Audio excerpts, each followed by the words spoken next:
16 thoroughly disturbing verses vis-a-vis women that are there in the Manusmriti. Wow, kya ladka hai. To pull out a few memes in order to sublimate my frustration.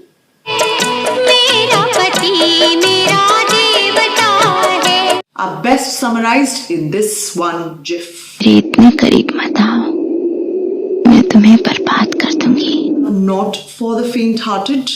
अकेली लड़की खुली तिजोरी की तरह होती है. I myself pulled out a few of my hair when I was going through these verses. औरत का चक्कर बाबू भैया, औरत का चक्कर बहुत बेकार होता है. Hello and welcome to the 16th episode of Eyeshadow Etihaas. I am Ruchika Sharma and I teach history for a living. I do have a few more credentials that have been listed in the description box. Eyeshadow Etihaas is a passion project wherein I bring in a topic of Etihaas, and while I discuss that particular topic, I do an eyeshadow look like this one. And before I introduce you to the topic, please note that there is a list of sources which have been put in the description box that you can go ahead and read if any of this sparks your curiosity on the subject, or in case you want to fact check everything that I blabber in this particular video. There are also timestamps which have been provided in the video, so in case you want to skip to a particular verse,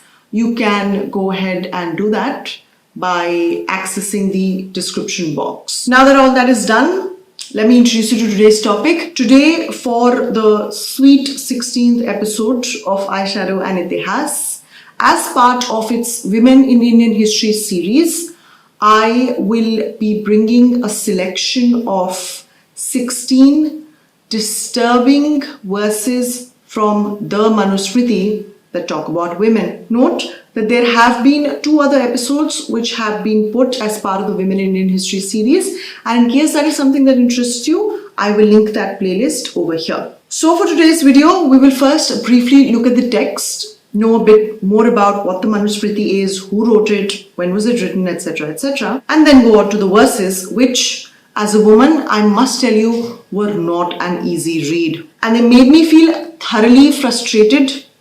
So, as a true millennial, I decided to pull out a few memes in order to sublimate my frustration. And these memes, weirdly enough, perfectly fit to a lot of the verses, and I will be doing all this while putting together this quick, warm-toned brown eye look, which of lately has become a very favorite look of mine to wear to work. It's a quick look, it's not over the top, and I don't know, I'm just really into this look. Shall I appear? So since this is going to be a quick video, as you can see, I have already primed my face, I've put concealer on my eyelids, I have done my hair, and I have brushed my eyebrows.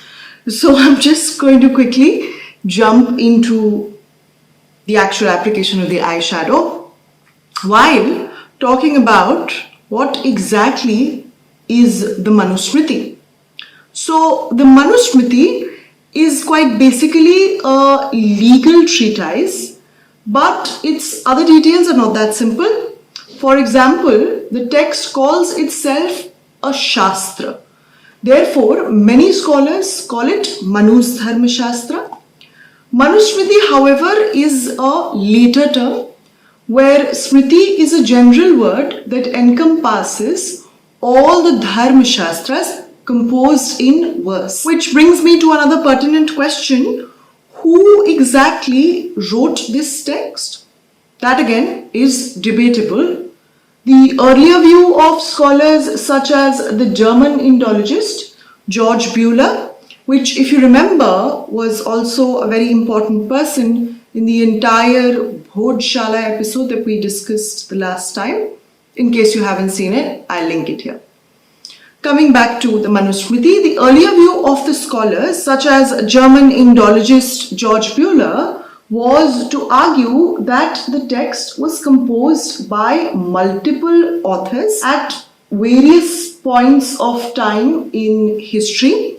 However, recent scholarship of historians such as Patrick, Olivelle and others cite a uniform structure of the text of Manusmriti pointing to a unitary authorship, which means possibly a single author. But whether there are multiple authors or single authors, what exactly are or is the author or author's name or names?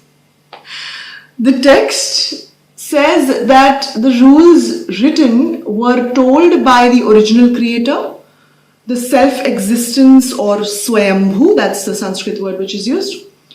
And this text was narrated, or this poem was narrated to Swayambhu's son Manu, who then recited it to his pupils, especially Bhrigu. And it is this Bhrigu's version which is basically the Manusmriti. Although who wrote this version in itself is unknown. Possibly the text was written by a North Indian Brahmin whose name we unfortunately do not know, but the name Manu, however, is assigned since he is variously regarded as the first human or the first king.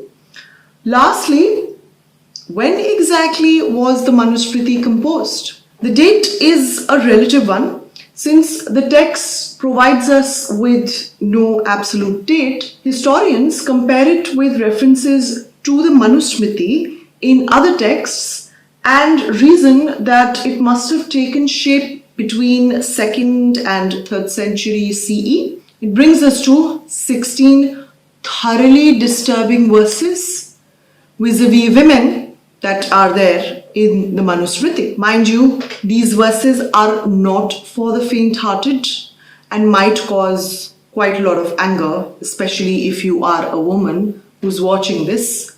I myself pulled out a few of my hair when I was going through these verses. So please exercise all caution. So in chapter 2, when enumerating the rules governing a student, a strong warning is issued to him, to the student, to steer clear for women. For as the Manusmriti states in verse 213 of the 2nd chapter, it is the very nature of women to corrupt men. On that account, prudent men are never off guard in the presence of alluring young women. And the author continues in verse 214. An alluring young woman is capable of leading astray not only the ignorant, but even the learned man under the sway of anger and lust. These verses are best summarized in this one gif. इतने करीब मत आओ, मैं तुम्हें बर्बाद कर दूंगी. And in chapter 5, when discussing the laws governing women, Manusmriti strongly advises to curb all of a woman's independence. Verse 147 says, even in their own homes, a female, whether she is a child, a young woman or an old lady, should never carry out any task independently. And continues in verse 148, as a child, she must remain under her father's control, as a young woman under her husband's, and when her husband's dead, under her son. And this is heavily reinforced in verse 149, that she must never want to separate herself from her father, husband or sons, for by separating herself from them, a woman brings disgrace on both families, which is her husband's family as well as her father's family. It's quite fascinating how scared of woman's independence the Manusmriti is, all for securing the womb for pure patrilineal succession.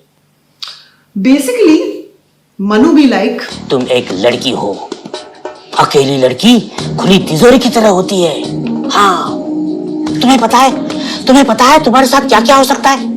And in the same chapter, when detailing a wife's duties, verse 154 says, though he may be, the husband, though he may be bereft of virtue, given to lust, and totally devoid of good qualities, Good woman should always worship her husband like a god.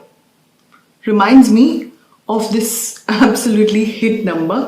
भला है बुरा है जैसा भी है मेरा पति मेरा देवता है. And the reason for this Pativrata Dharma, as Manusmriti calls it, has been described in the subsequent verses, which is verse 155 and 156, because for women there is no independent sacrifice or yajna, as well as no independent vow or fast. A woman will be exalted in heaven by the mere fact that she has obediently served her husband. A good woman desiring to go to the same world as her husband should never do anything displeasing to the man who took her hand, whether he is alive or dead. And in chapter 7, for rules governing kings, Manusmriti advises kings to have counselor, but verse 149 to 150 advises him to remove the idiots, the dumb, the blind, the deaf, animals, old people, women, foreigners, the sick, and the crippled when he confers with his counselors. He should pay special attention to this because these wretched people and animals, especially women, betray secret plans. This ties in with this verse in chapter 8, which is largely on justice, and the verse 77 in chapter 8 says, even one man free from greed may be appointed as a witness, but never women, even if they are many and honest, because the female mind is unsteady. Why?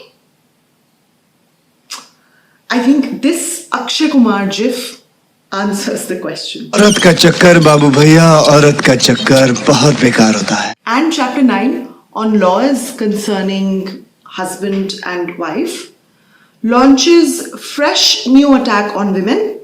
Verse 2 says, day and night men should keep their women from acting independently, for attached as they are, they here is of course women, for attached as they are to sensual pleasures, men should keep them, women, under their control. Because as verses 13 to 14 say, drinking, associating with bad people, living away from the husband, travel, sleep, and staying in the houses of others, these are the 6 things that corrupt women. They pay no attention to beauty. They, of course, are women. They pay no heed to age. Whether he is handsome or ugly, they make love to him with the single thought, he is a man.